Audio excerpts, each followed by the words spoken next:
ಕಂಡವ್ರ ದುಡ್ನಾಗೆ ಉದ್ಧಾರ ಆಗೋರು ಇನ್ಯಾಪಟ್ಟಿ ಉದ್ಧಾರ ಆಗ್ತಾರೆ. ಅವ್ರ ದುಡ್ಡು ಸಂಪಾದನೆ ಮಾಡ್ಬೇಕು. ನಮ್ಮ ಅಪ್ಪಯ್ಯ ನಮ್ಮ ತಾತರಿಗೆ ಏನು ಅವ್ರ ಪಿತ್ತಾರ್ಜಿತ ಸೊತ್ತೇನ್ ಬಂದಿರ್ಲಿಲ್ಲ. ಅವರು ದುಡ್ದು ಸಂಪಾದನೆ ಮಾಡಿರೋದು. ಅದನ್ನ ಭಾಗ ಕೇಳಿ ಇಸ್ಕೊಂತಾರೆ. ಏನೋ ಹೋದ್ರೆ ಹೋಗ್ಲಿ ಗತಿ ಇಲ್ವಲ್ಲ ಅಂತ ಹೇಳಿ ನಾನು ಅತ್ತ ಜಗಳ ಆಗೋದ್ ಬೇಡ ಸುಮ್ಮನೆ ನಮ್ಮ ಅಪ್ಪ ಅಮ್ಮ ನೆಮ್ಮದಿ ಕಳ್ಕೊಂತಾರೆ. ಸುಮ್ಮನೆ ಅದೇ ಯೋಚನೆಯಲ್ಲಿ ನಾನು ಅಗ್ಲಾಗ್ಲ ಬಂದು ಸಮಾಧಾನ ಮಾಡಕ್ಕಾಗಲ್ಲ ಅಂತ ನತ್ತ ಕೇಳ್ದೊಟ್ಟು ಕೊಟ್ಟು ಸುಮ್ ಕೈ ತೊಳ್ಕೊಳ್ರಿ ಅಂತ ಹೇಳಿ ಬಂದೆ. ಸೂಜಿ ಏನೋ ದೊಡ್ಡದಾಗಿ ಕೊಚ್ಕೊಂತಾಳೆ. ನಾನು ಉಪ್ಪಿನಕಾಯಿ ಮಾಡಿ ಅಷ್ಟ ಸಂಪಾದನೆ ಮಾಡ್ತೀನಿ, ಇಷ್ಟ ಸಂಪಾದನೆ ಮಾಡ್ತೀನಿ, ಹೊಸ ಮನೆ ಕಟ್ಟಿಸ್ತೀನಿ ಅಂತಾನೆ. ನಮ್ಮ ಅಪ್ಪನ ದುಡ್ಡಾಗೆ ಎಲ್ಲ ಮನೆ ಕಟ್ಕೊಂಡವ್ರೆ. ಈಗ ಆಸ್ತಿ ಬೇಕು ಅಂತಾನೆ ಆಸ್ತಿ ತಗೊಂಡ್ರು. ಅದೇನ್ ದುಡಿತಾಳೋ ಏನ್ ಕತ್ಯ, ಸುಮ್ಮನೆ ಸುಳ್ಳು ಸುಳ್ಳು ಹೇಳ್ತಾಳೋ ಏನ್ ಸುಡ್ಗಾಡೋ. ನಾವು ನಿಯತ್ತಾಗಿ ಸಂಪಾದನೆ ಮಾಡೋದು. ಅತ್ತೆ ಮಾವಂದು ಆಸ್ತಿ ಇಲ್ದಿದ್ರು ನಿಯತ್ತಾಗಿ ಉಪ್ಪಿನಕಾಯಿ ಮಾಡಿ ದುಡಿತಾ ಇದ್ದೀನಿ ನಾನು. ನಾನ್ ನಿಜವಾಗ್ಲೂ ನಿಯತ್ತಾಗಿ ದುಡಿತಾ ಇರೋಳು ಅಂದ್ರೆ ಆ ಸೂಜಿನೂ ಕಾಂತಾನು ಯಾರ್ದ ದುಡ್ಡು ಎಲ್ಲ ಮುಂಜಾತ್ರೆ ಮಾಡ್ದಂಗ್ ಮಾಡ್ತಾ ಇದಾರೆ. ನಮ್ಮ ಅಪ್ಪನ ದುಡ್ಡಾಗೆ ಅವ್ರು ಮೆರಿತಾ ಇದಾರೆ ಅಷ್ಟೇನೆ. ನನಗೆ ಅವ್ರಿಗೊಂದ್ ಸ್ವಲ್ಪ ಕೊಡಬಾರ್ದು ಅನ್ನೋದೇ ಇದ್ದಿದ್ದು. ಆದ್ರೆ ಏನ್ ಮಾಡೋದು, ಕಾನೂನು ಪ್ರಕಾರ ಹೋದ್ರೆ ಆಮೇಲೆ ಏನಾನೋ ಎಡವಟ್ಟ ಆದಾತು ಅಂತಾನ ಸುಮ್ಮನೆ ಅವ್ರು ಕೇಳ್ದಾಗ ಕೊಟ್ಟು ಕೈ ತೊಳ್ಕೊಳ್ರಿ ಅಂತ ಹೇಳಿದೆ. ಅದೇ ಒಳ್ಳೇದು, ನಮಗೂ ನೆಮ್ಮದಿ ಅವ್ರಿಗೂ ನೆಮ್ಮದಿ ಅಂತಾನ.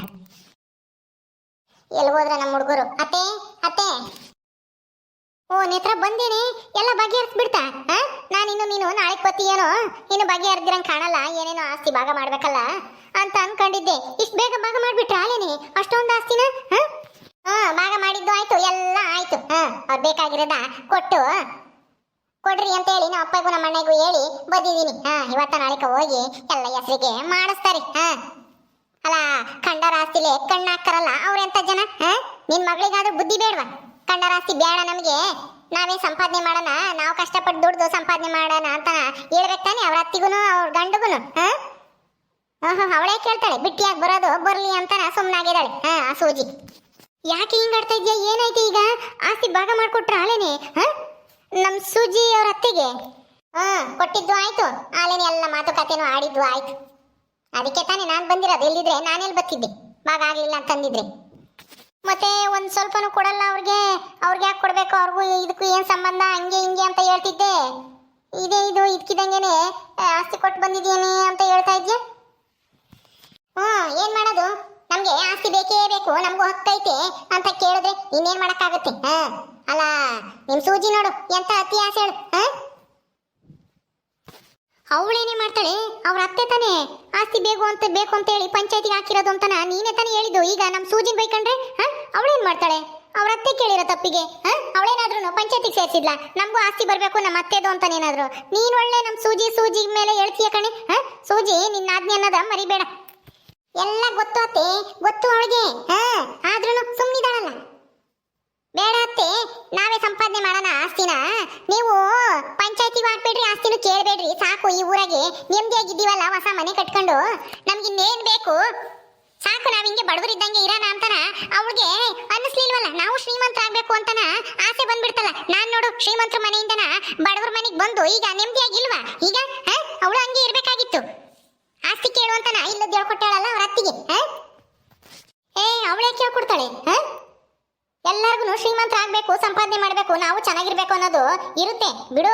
ಈಗೇನು ಅರ್ಧ ಭಾಗ ಕೊಟ್ಬಿಟ್ರ ನಿಮ್ಮ ಚಿಕ್ಕಮ್ಮನಿಗೆ?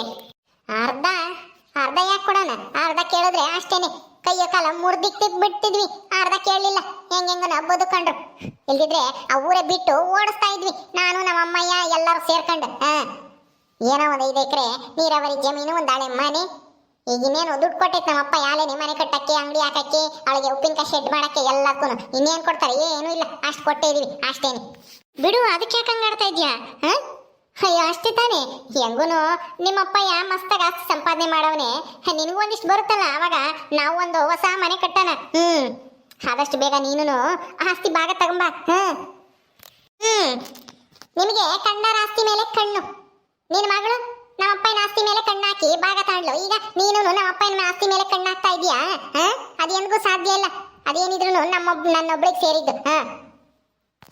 ಅಲ್ವೇ, ನಿನಗ್ ಬಂದ್ರೇನು ನಮಗ್ ಬಂದ್ರೇನು ಎರಡು ಒಂದೇ ತಾನೆ. ನೀನ್ ಬೇರೆ ನಾನ್ ಬೇರೆ ಎಂಬ ತರ ಮಾತಾಡ್ತಾ ಇದೆಯಲ್ಲ. ನಿಮ್ಮ ಅಪ್ಪನ ಆಸ್ತಿಗೆ ನೀನು ಭಾಗ ಕೇಳಿ ತಗ. ಅದ್ರಲ್ಲೇನೆ 1-2 ಎಕರೆ 3 ಎಕರೆ ಮಾರ್ಬಿಟ್ಟು ಮನೆ ಕಟ್ಟಿದ್ರೆ ಆಯ್ತು. ನಾವೆಲ್ಲರೂ ಅವಾಗ ಅದೇ ಮನೆಗೆ ಇರ್ಬೋದು. ನಾನು, ನೀನು, ನಿನ್ ಮಕ್ಕಳು ಎಲ್ಲರೂ. ಅದಕ್ಕೆ ಕಾಯ್ತಾ ಇದ್ದೀರೇನು? ಈಗ ನಿನ್ನ ಮಗಳಿಗೂ ನಮ್ಮ ಅಪ್ಪನ ಆಸ್ತಿ ಸಿಕ್ತು, ನಿನ್ಗೂ ಸಿಗುತ್ತೆ ನಿನ್ ಮಗುಗೂ ಸಿಗುತ್ತೆ ಅಂತನ ಕನಸು ಕಾಣ್ತಾ ಇದೀಯ ಅತ್ತೆ. ಹಾ, ದುಡ್ದು ಸಂಪಾದನೆ ಮಾಡ್ಬೇಕು ಅನ್ನೋದಿರ್ಬೇಕು. ನಮ್ಮಪ್ಪಯ್ಯ ನನಗೆ ಆಸ್ತಿ ಕೊಟ್ರು ಅದು ನನಗೆ ಮಾತ್ರ ಸ್ವಂತ. ಹಾ, ನಾನು ದುಡ್ದು ಬೇಕು ಅಂದ್ರೆ ಮನೆ ಕಟ್ತೀನಿ. ನಮ್ಮಪ್ಪನ ಆಸ್ತಿ ಮಾರಿ ಮನೆ ಕಟ್ಟಲ್ಲ. ನಾವ್ಯಾಕೆ ಕಯ್ಯನ ಅಯ್ಯ ಅಯ್ಯ, ನಿಮ್ಮ ಅಪ್ಪನ ಆಸ್ತಿನ ನೀನೇ ಇಟ್ಕೋ. ನಮ್ಗೇನ್ ಕೊಡ್ಬೇಡ. ಹಾ, ಅದು ಎಷ್ಟು ನಾನು ಹಂಗೆ ಇಟ್ಕೊಂತೀಯ, ಇಟ್ಕೊ. ನಮ್ಗೇನಂತೆ ಏನೋ ಒಳ್ಳೇದಾಗುತ್ತಲ್ಲ ನಿನ್ನಿಂದ ನಮಗೂ ಒಂದಿಟ್ಟು ಅಂತ ಏನೋ ಹೇಳಿದ್ರೆ ನಿಮ್ಮ ಅಪ್ಪನ ಆಸ್ತಿಗೆ ನಾವೇ ಕಾತ್ಕೊಂಡಿದೀವಿ ಅನ್ನೋ ತರ ಮಾತಾಡ್ತಾ ಇದೆಯಲ್ಲ. ಹಾ, ಸುಮ್ಮನ ನಡಿ ಹೋಗಿ ಏನಾರ ಕೆಲಸ ಇದ್ರೆ ಮಾಡತ್ತಾಯಿ. ಹಾ, ನಿನ್ನ ಹತ್ರ ನಾನು ಮಾತಾಡ್ತಾ ಇದ್ದೀನಲ್ಲ, ನನಗೆ ಬುದ್ಧಿ ಇಲ್ಲ. ಅಲ್ಲ, ಅಲ್ಲಿ ನಿಮ್ಮ ಚಿಕ್ಕಮ್ಮಗೆ ಆಸ್ತಿ ಕೊಟ್ಟಿರೋ ವಿಚಾರಕ್ಕೆ ಇಲ್ಲಿ ಬಂದು ಹಿಂಗ್ ಬಾಯ್ ಮಾಡಿದ್ರೆ ನನ್ಗೇನು ಹೇಳ್ತೀಯ? ಹಾ, ನೀ ಕೊಡಬಾರ್ದಾಗಿತ್ತು, ಕೋರ್ಟಿಗೆ ಹೋಗಾರು. ಹಾ, ನಾನೆಲ್ಲೋ ಅರ್ಧ ಆಸ್ತಿ ಕೊಟ್ಟಿದ್ದೀರೇನೋ ಅಂದ್ಕೊಂಡೆ. ಅರ್ಧ ಆಸ್ತಿ ಕೊಡ್ತಾರೆ. ಹಾ, ಬಾಯ್ ತೆರ್ಕೊಂಡಿರು. ಮತ್ತೆ ನಿಮ್ಮ ಅಪ್ಪ ತಾನೇ ಮದ್ವೆ ಆಗಿರೋದು. ನಿಮ್ಮ ಅಪ್ಪಗೆ 2 ಮದ್ವೆ ಅಂದ್ಮೇಲೆ ಇಬ್ರಿಗೂ ಸಮನಾಗಿ ಆಸ್ತಿ ಹಂಚ್ತಾರೆ ನಿಮ್ಮ ಅಪ್ಪಯಿಂದ. ಹಾ, ಅದಕ್ಕೆ ನಾನು ಕೇಳಿದ್ದು ಅಷ್ಟೇನೆ. ಏನಾದ್ರೂ ಮಾಡ್ಕೊಳ್ರಿ, ನನಗೇನಂತೆ. ನಮ್ಮ ಸೂಜಿನು ನನ್ನನ್ನು ಇದ್ರಾಗೆ ಮದ್ದಿಗೆ ತರಬೇಡ. ನಿಮ್ಮ ಅಪ್ಪನ ಇದಕ್ಕೆ. ಹಾ, ನಿಮ್ಮ ಅಪ್ಪಾಯಿ ಉಂಟು, ನಿಮ್ಮ ಅಪ್ಪನ ಹೆಂಡತಿಯರು ಉಂಟು ಇಬ್ರು. ಹಾ, ನಿಮ್ಮ ಅಮ್ಮಯ್ಯ ನಿಮ್ಮ ಚಿಕ್ಕಮ್ಮ. ನಮಗೆ ಅದನ್ನ ತಂದು ಇಲ್ಲಿ ಮಾತಾಡಕ್ ಬರಬೇಡ. ನಮ್ಮ ಚಿಕ್ಕಮ್ಮ ಅಂತ ಹೇಳ್ಬೇಡ ಅವಳನ್ನ. ಹಾ, ಮನೆ ಆಳಿ ಅಂತ ಹೇಳು. ಮನೆ ಹಾಳು ಮಾಡಿ ಅವಳು ಅಯ್ಯಮ್ಮ.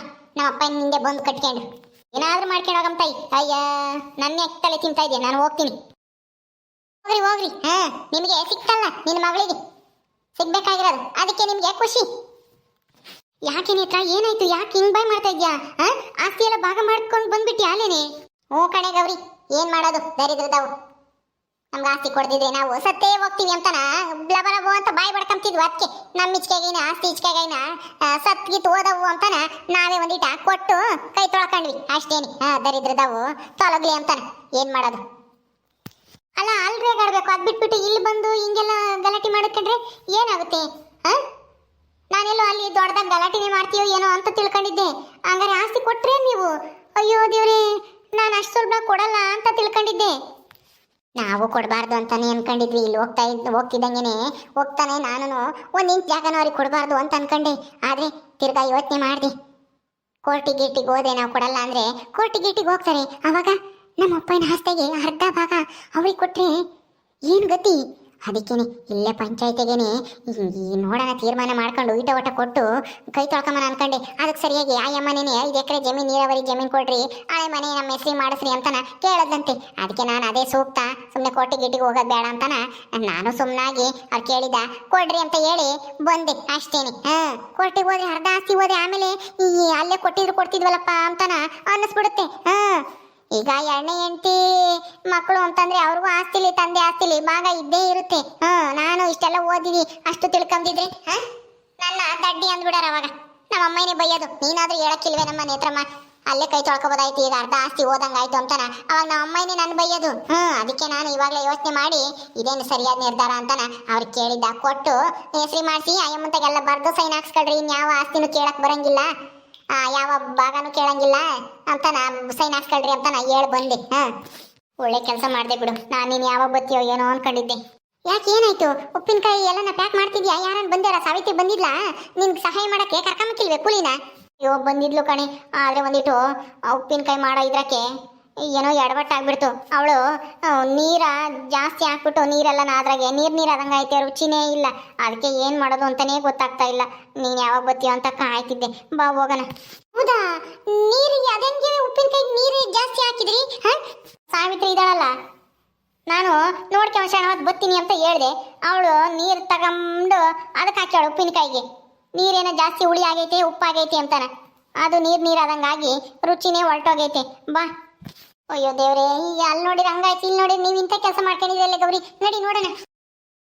ಓಕೆ ಸ್ನೇಹಿತರೆ, ಈ ವಿಡಿಯೋನ ಇಲ್ಲಿ ಮುಗಿಸ್ತಾ ಇದೀವಿ. ಈ ಕಥೆ ಇನ್ನು ಮುಂದುವರಿಯುತ್ತೆ. ನಿಮ್ಮೆಲ್ಲರಿಗೂ ಈ ವಿಡಿಯೋ ಇಷ್ಟ ಆದರೆ ಲೈಕ್ ಮಾಡಿ, ಶೇರ್ ಮಾಡಿರಿ. ಹಾಗೆ ಇನ್ನು ಯಾರ್ಯಾರು ನಮ್ಮ ಚಾನಲ್ ಸಬ್ಸ್ಕ್ರೈಬ್ ಮಾಡ್ಕೊಂಡಿಲ್ವೋ ದಯವಿಟ್ಟು ಸಬ್ಸ್ಕ್ರೈಬ್ ಮಾಡ್ಕೊಳ್ರಿ. ಮುಂದಿನ ವಿಡಿಯೋದಲ್ಲಿ ಸಿಗ್ತೀವಿ. ನಮಸ್ಕಾರ.